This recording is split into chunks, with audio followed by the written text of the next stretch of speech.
like the way people view it is you're resigning, which implies, as soon as this is over, on to the next job, or you're retiring. Have you ever looked up the definition of the word retirement? Like if you just type in Google, retirement definition, something comes up like the act or fact of leaving one's job and ceasing to work. Like bam, it's just done. There wasn't a word for what I was doing. And I realized that this is a shortcoming of our culture.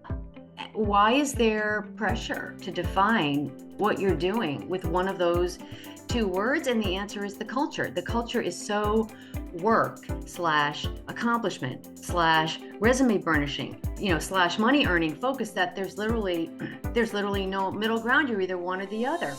You're listening to the Isn't She Amazing podcast with your hosts, Marianne Clyde and Lorna McGill. Hi, I'm Marianne Clyde. And I'm Lorna McGill. Lorna, can you introduce our beautiful guest today? Yes, a dear friend of mine, Eileen Ellsworth. She she's had a varied career. Eileen has gone through lots of transitions, big transitions in her career. So she was an attorney in a private practice, and then she worked for a large software company here in Virginia. And then she made a big transition and became the CEO and president of the Northern Virginia Community Foundation. And she built it from a little small entity to a big, powerful entity. So she's quite the powerhouse. And I just love, Eileen and I've been talking a lot, and I looked at her LinkedIn profile yesterday, and she has now identified herself as a student of biodiversity, clean energy, and everyday nature. I was like, that's so awesome. She's like putting it out into the world. It's time for a reinvention for sure. How does that feel to put that down into writing? Yeah. And to put it out into the world, that's what you're moving it for. Felt great. It felt great. Yeah.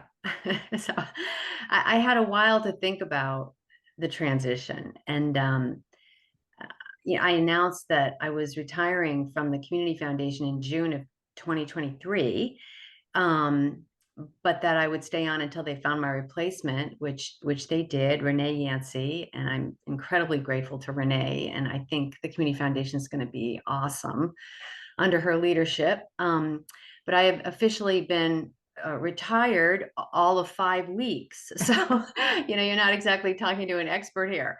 But you all asked me to think about the inner work in this transition, and so I put a couple thoughts down here that I can just start sharing with you, if that's go ahead. That's all right. That's awesome. You just had a great big party. That was apparently a fabulous party to celebrate. It was a fabulous party. It was unbelievable. It was my staff and the board planned this incredible event. I had no idea. They kept a lot of it sort of, not hidden, but just sort of under the cover, and then when I showed up at this absolutely spectacular venue, about 350 people came in, a few more were signed up. So it was really a beautiful moment. And I don't often allow myself, moments of celebration. I don't know. That's one of my big shortcomings. I mean, when celebration is life, I don't allow myself much of that. So it was a moment I just decided I was going to allow myself, to really take all this in and feel it after 18 years. Having been there, I mean, you just were shining. Like you were just the shining star of that event. And you just seemed like you were just appreciating all these people that you had touched over the years. Well, Lorna, it was great having you there. It was so sweet. I was so nice that you came. It meant a lot to me, really. So I have a question about that. You had this big party 5-6 weeks ago. Yeah. But you knew in June last year that you were going to be retired, so you had to kind of work through that for 6 months or so. How was that? Knowing you've got this huge transition coming up, was it helpful to have that 6 months, or was it like it was frustrating? It was. It was both. You know, two things can be true at the same time. Right. You know, I think it's important for me to express that it was a transition that I chose. You know, in that regard, I consider myself extraordinarily blessed. You know, I can't overstate that. I was actually able to choose the moment I needed and wanted a change and a break. So lucky me. Yeah. And I think keeping that awareness top of mind that I was the agent of this particular transition makes the inner work of that transition much easier. You know, transitions can be chosen or they can be imposed on us when we're not ready and we don't want it. So I think it's important for me to set that stage that this transition of mine was chosen. Even so, I needed to do some inner work. And to your question, Marianne, the 6 months where I was, you know, as still acting as president and CEO, but really just I called it keeping the wheels on the bus until they got the future of the organization, you know, selected. So it did make it easier. It also made it more challenging. I knew what was happening inside of me, but what I had not anticipated was the shift in the dynamic around me. You know, I had anticipated like a feeling of lame duckness, which was fine, right? But what I didn't anticipate was the dynamic around that. Like it just became difficult with management became more difficult, board relations became more difficult. It was all fine, don't get me wrong. But it shifted in a way that I had underestimated. So yeah, it was good, and it was also not what I had expected in some regards. But I want to share this one thought with you about when it happened. You know, what word were we going to use in the announcement? Right? Were we going to use the word retire, or were we going to use the word resign? And I thought about this word right before I went to the board and said, well, why don't we just say I'm resigning and I'll stay on until you find my replacement? And the board thought about it and said, you know, that actually has a connotation of being let go. And that's not what's happening. You haven't been asked to leave. You're choosing to leave. So they preferred the word retirement, and we sort of settled on this. You know, Eileen Ellsworth is retiring from the position of CEO and president, which was fine. But boy, it really made me think about why it was difficult to find the word, because it begs the question, what am I doing? Right. And the culture wants an answer. Right. And it's binary. Like the way people view it is you're resigning, which implies, you know, as soon as this is over, on to the next job, or you're retiring. Have you ever looked up the definition of the word retirement? Like if you just type in Google, you know, retirement definition, something comes up like the act or fact of leaving one's job and ceasing to work. You know, like bam, it's just done. So I So thought neither one of them felt right because you weren't. there wasn't a word for what I was doing. Yeah. And I realized that this is a shortcoming of our culture, right? I reflected on that. Why is there pressure to define what you're doing with one of those two words? And the answer is the culture. The culture is so work / accomplishment / resume burnishing, you know, / money earning focus that there's literally no middle ground. You're either one or the other. Our culture needs to be able to put things in a box so It they can does. put it on a shelf and not have to really think about it. Yeah. Right. And it's so this and not black or white. So I kind of came to the conclusion that it really wasn't my issue. The culture may need a label, but I don't. And a lot of people ask me that question, but when I sort of expressed this ambivalence about answering that, most were completely fine with that. They were like, yeah, you know, I hadn't thought of it, but it is sort of a binary way of thinking about it. But some were really pushing it. Like they wanted me to adopt the label. And I realized that was an anxiety that said, a lot about the culture and about them. You know, like they were thinking, this is going to be me someday. So what's her label? I need to know that so I can figure out what it means for me when I get there, you know? I had two national colleagues. I'd gotten involved on a couple of national boards before. Right, actually during the pandemic. It was during the pandemic that all unfolded. So I got to know some of my colleagues across the country, and two of them, when they saw my announcement, sent me emails and said, please, I want you to keep in touch. Can we please keep in touch? Because I need to do what you're doing, and I don't know if I can do it. Oh, how transparent of them. That's wonderful. Isn't that nice? I said to them, I said to one of them, the fact that you just phrased it that way says you're going to be fine.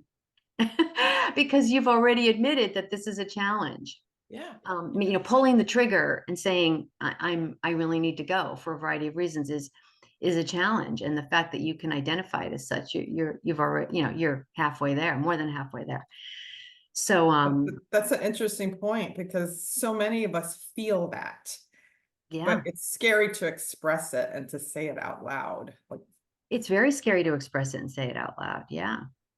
You know, and as I've said to you ladies before, you know, we are, again, it's part of the culture and we absorb it because we're of the culture, but aging is not something the culture enjoys discussing, right?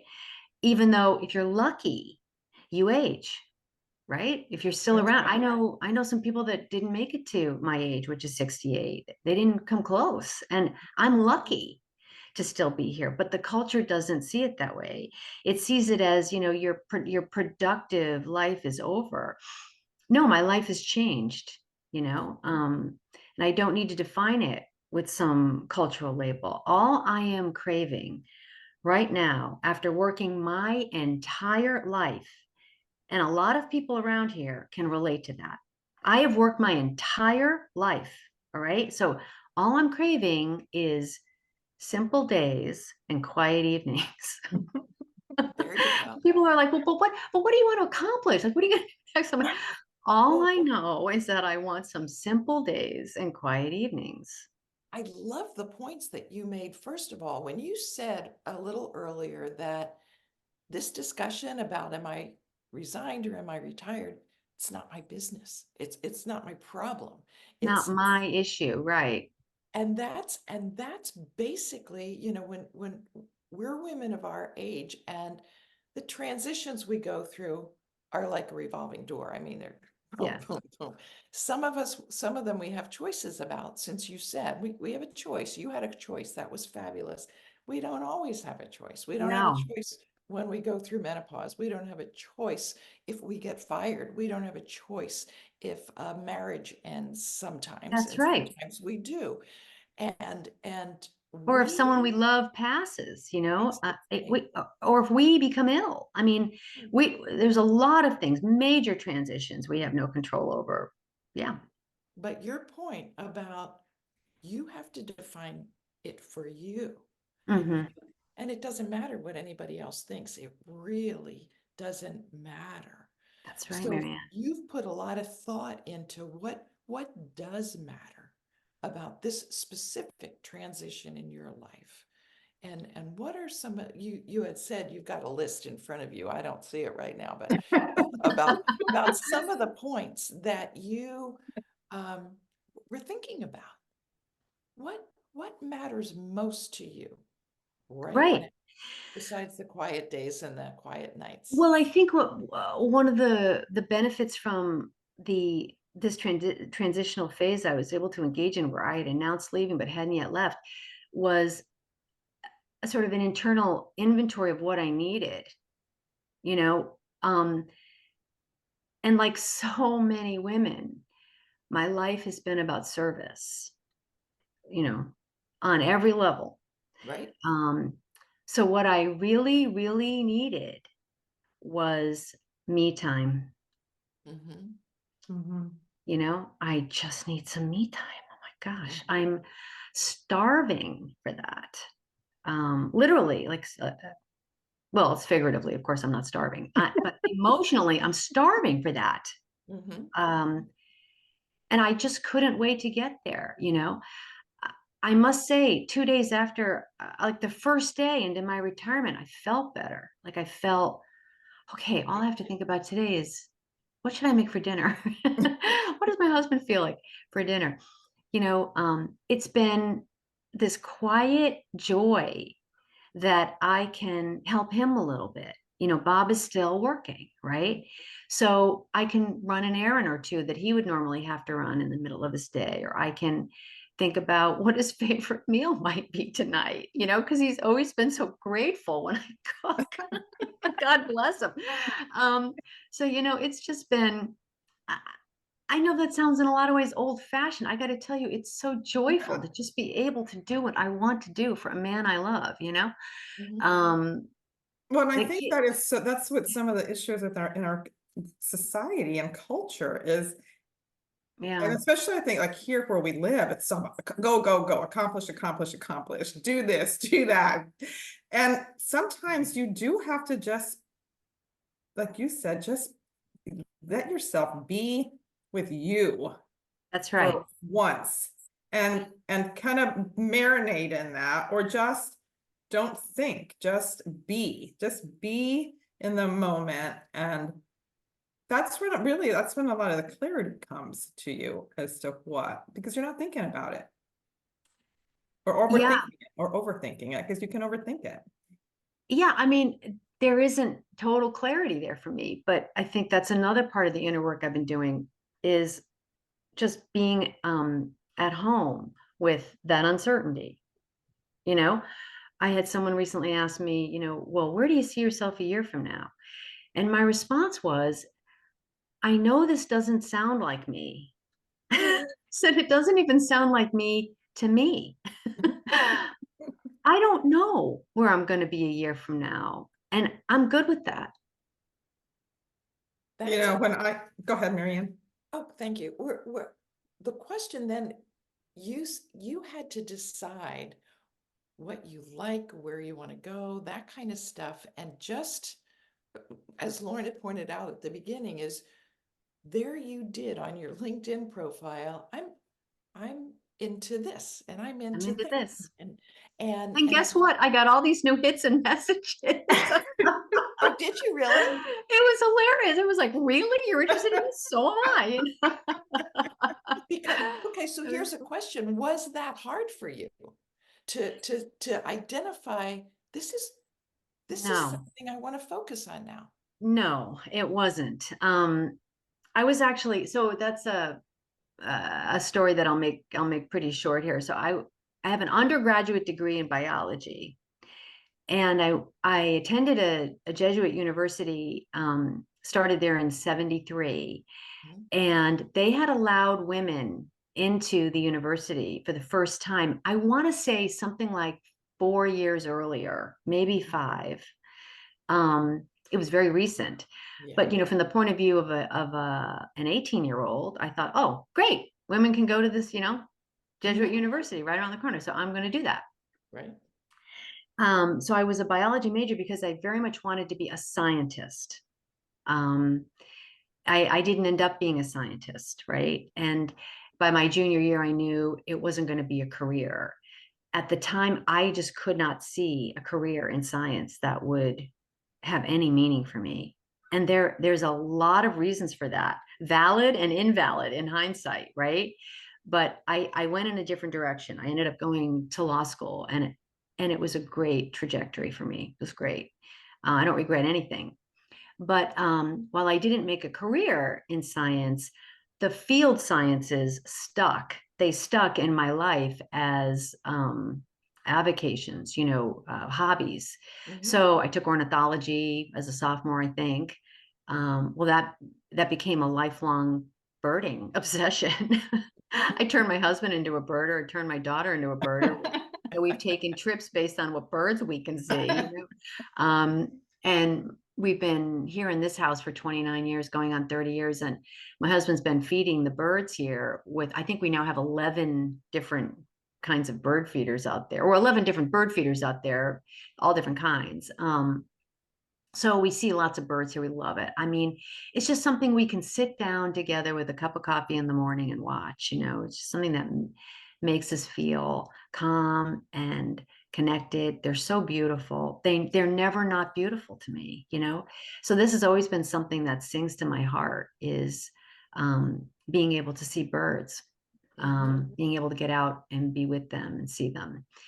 And then entomology, you know, became this idea of biodiversity, and botany became my gardening number 2 obsession. Like my weekends were nothing but gardening and birding.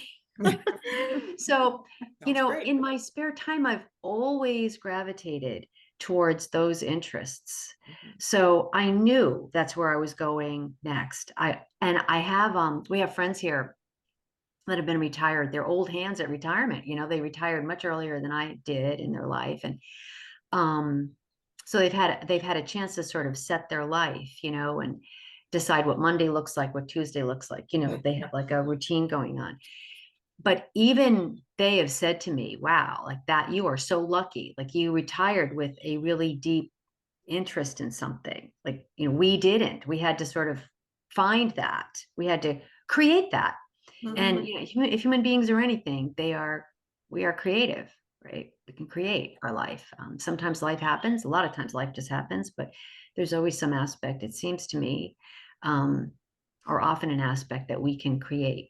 So no, it wasn't hard. In fact, I put that profile up on my LinkedIn account the day before the Community Foundation announced Renee Yancey's taking over as president and CEO, because I didn't want anything out there on social media that said I was the president and CEO and she was the president and CEO. You know, it was time for me to re-identify on social media. And believe me, I don't spend a lot of time on social media, to say the least. I mean, it's not something I need or want. It's something I occasionally do, and actually haven't even touched since I retired. It's just I find it draining instead of filling, you know? And there are times when I enjoy it. There's certain ways I can only reach people, you know, and that's by social media, and that's all fine. It has, I guess I view it more as a tool than as something that entertains me, you know? So I'll use it as a tool when I need to do something. Well, that's wise, anyway. I think. I would, Well, I love that you had interests going all your life, which is I a very did. healthy thing to be doing, because a lot of women at our age, I think, Yeah. work, like you said, often serving others in whatever capacity, boom, boom, boom, to stop in your 60s or whatever and say, okay, I'm retired. What the heck is it that I like? I'm going to do? I know. That is the biggest, scariest question that I'm perceiving others are really asking about themselves when they're asking me, you know, about my plans. And I've done that. You know, I've been in their role when what are you going to do now? Like, you know, what does that look like? What does that feel like? And so I've been in their shoes too, right? Wondering what the heck is next. And it's interesting because I think so many times when you do finally get to ask yourself, like, what is next? Because you've made the choice to make the transition. Right. And you think, now I can decide what I want to do. And that is such a big question because you've never had time to really marinate in that. You just go. Yeah. But to Marianne's point, it's always been my big hobby. It's always been my default, you know? So this is a true story. We had a community foundation event in November. It was a live event where I was doing an interview with an author. And then when it was over, I was saying goodbye to some members of the audience and was chatting up a woman who said something about biodiversity. And I looked at her, I said, oh, are you interested in that? And she said, yeah. She said, I just finished a Virginia Master Naturalist class. And I said, what's that? Right? Because the minute she said it, it sounded like, gosh, that's right up my alley. You know, this was in November. By December 30th, I was applying to the spring cohort of the Fairfax chapter of the Virginia Master Naturalist program, and they accepted me. And my application was all Congratulations. about this, the fact that I had an undergraduate degree and I never used it, but it's been like a lifelong avocation and I do this and I do that. And they actually let me in. There's a limited number of slots and I got in. So I just went through to the third class last night. It's every Thursday evening from 7 to 10. And I'm sitting there, a student again. It's heaven. What do you love about it? What do you love about it? Heaven. When you were Because looking, I'm a student again. That's what I love about it. you're learning. I'm learning. I'm with a cohort of other students. They range in knowledge. Some of them have not only been awarded degrees in the fields, but they've spent some manner of occupation in the fields. Some have never done anything anywhere related to the field, but they've always felt this pull towards wanting to know more about the natural world. And then me, I'm somewhere in the middle, but it doesn't matter. We're all there learning and it's rigorous. This Saturday is our first field trip. We're going to Riverbend and we're doing this whole thing about geology and stream ecology. And, we're going to be out there from 9 to 3 in the rain. It's Oh, is it supposed to raining rain next tomorrow? Saturday. It's supposed to rain tomorrow. And I'm in heaven. One of the criteria that they use to determine if you get into the program is your leadership capacity, because this isn't supposed to be about self-knowledge. It's supposed to be about knowledge you acquire and then share.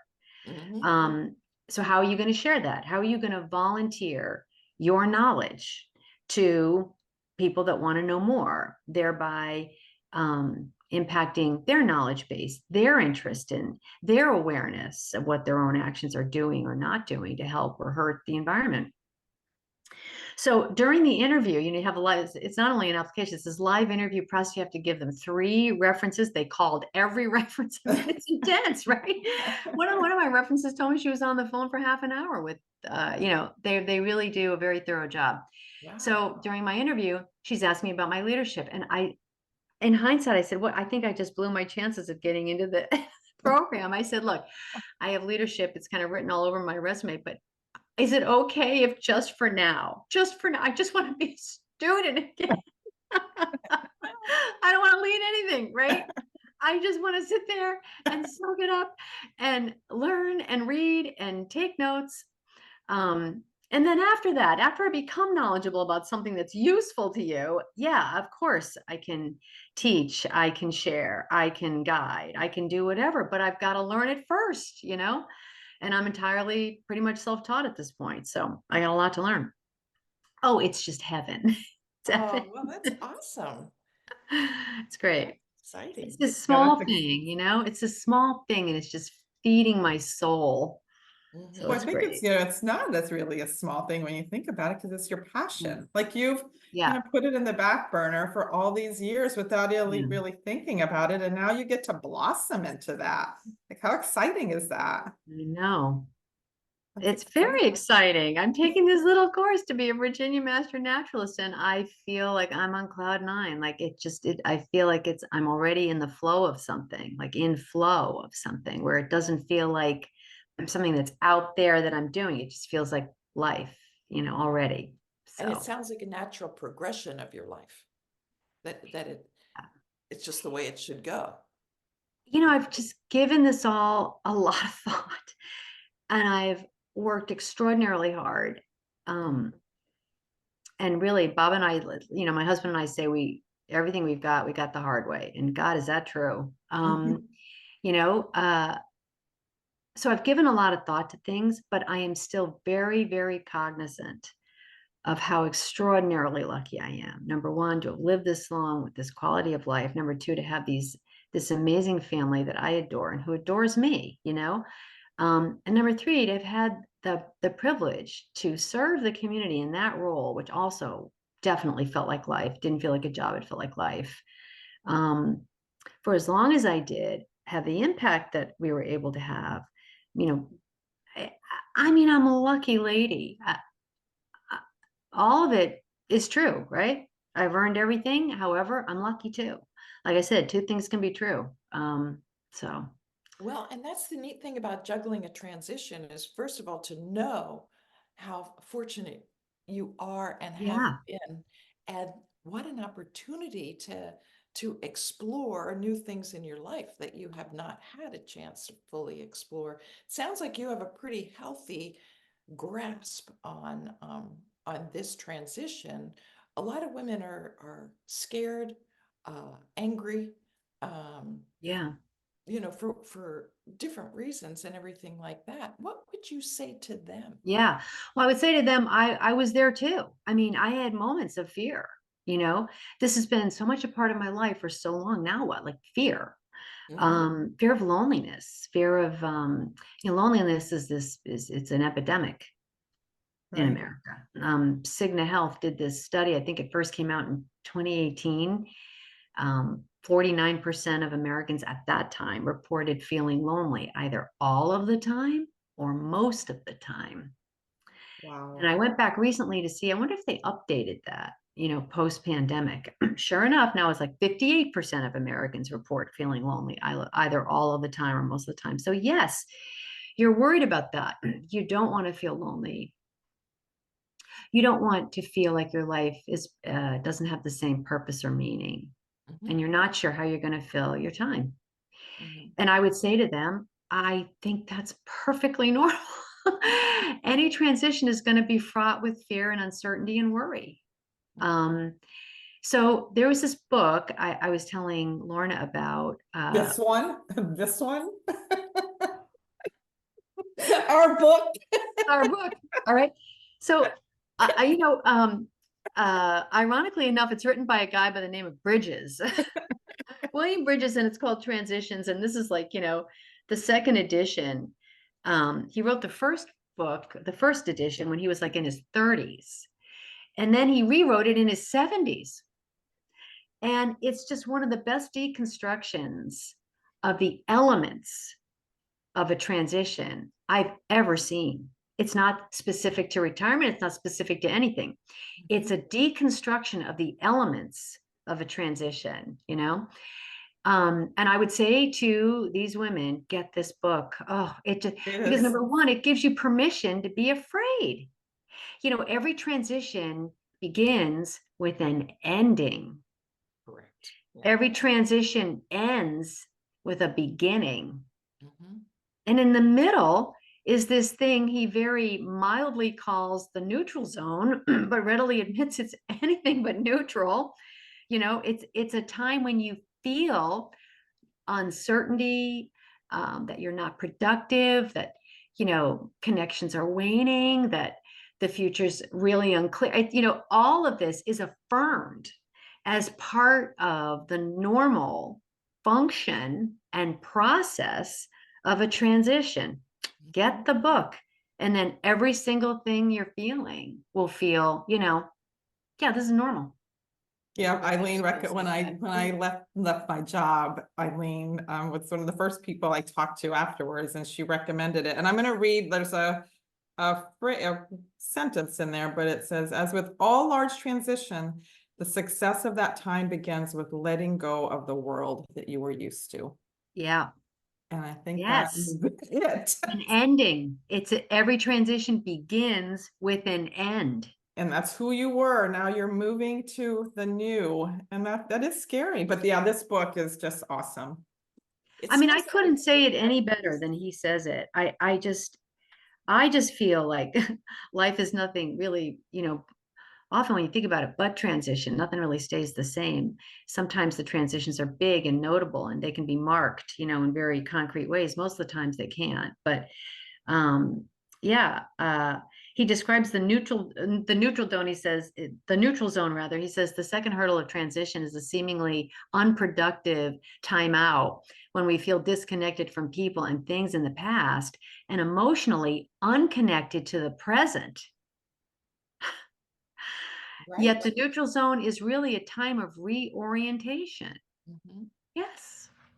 Well, you guys, as you're talking back and forth, I'm envisioning a trapeze act. This guy's flying over here, and if he doesn't let go of this over here, he's gonna miss this over here.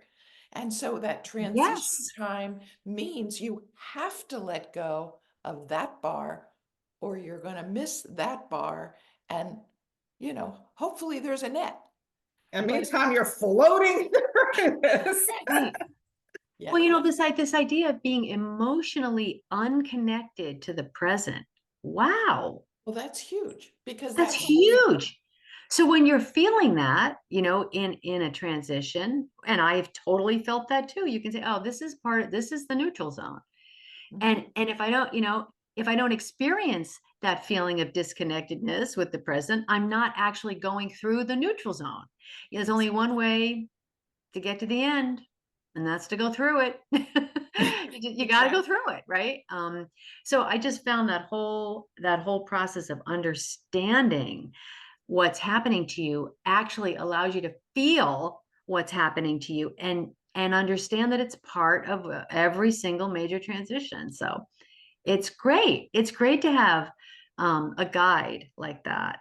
I've looked at some help books over my life and read a few of them, but this one by far and away was the most helpful for me ever. So yeah. Well, say the name of the book again. Hold it up. It's called Transitions, Making Sense of Life's Changes. It's by William Bridges. It was a national bestseller, you know, over 500,000 copies sold. I mean, you'd think I'm getting paid for this promotion. I'm not. Because you do a good job of selling it. Well, you can see, I don't know if you can see it the camera, but like I wrote all over it. You know, I made notes all over it. It's one of those books where you read a page and you have to reread it. Wait a minute, let me think about that again. You know, let me think about that again. You know, it's just, you know, it just takes you through the process. You know, what I just opened up randomly to page 87. What is it time to let go of right now? I was just looking at that same thing. It was a time to let go of, right? I mean, I just randomly opened to a page and bam, there's this wonderful piece of wisdom. That's going to be my inner life today, right? Is being reminded of that sentence from the book. What is it time for me to let go of? And yes, when you've worked as long in a job as I did, it can become a part of your identity. Right. But I was fortunate to have other identities, you know, along with that one, right? I'm a wife, I'm a mom, I'm interested in everyday nature. I have wonderful friends. I read books. You know, I had other identities that That's a helped really me. good Yeah. bit of advice for our audience is create. If you're working now and you're headed, you know, Headed there. Yeah. at some point, it's important to start nurturing yourself along the way and find the things you really like. So Eileen, I mean, sharing the book, sharing your vulnerable personal transition, what before we close up, what is a piece of advice you would want to say that you haven't gotten a chance to say yet, or that you want to restate to our audience who is going through a transition at some point? What do you know, think? I think it's easy to say this because I think I'm naturally inclined to this. And for folks that are not naturally inclined to this, it wouldn't be an easy thing. So again, with that caveat, I think it's important to nurture optimism, especially today. You know, the political landscape is so riven and fraught with fear and anger. Oh my gosh, my husband stopped reading the news. He's so much happier. Like it's really it's very toxic environment out there. So I think if you're going to cultivate interests, yes, you're going to cultivate deeper friendships, better connections, perhaps more connections. It's also important to cultivate a sense of optimism. We don't have control over everything, but we're just going to have faith that the future is going to be okay. You're just going to have optimism around that. I don't have to have all the answers. I don't have to know where I'm headed. I don't have to use retirement versus, you know, resignation.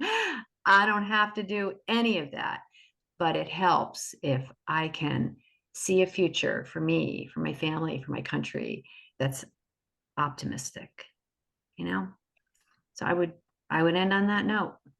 Eileen, Thank you that's so a much. great way to leave us. We really, really appreciate everything you've shared today.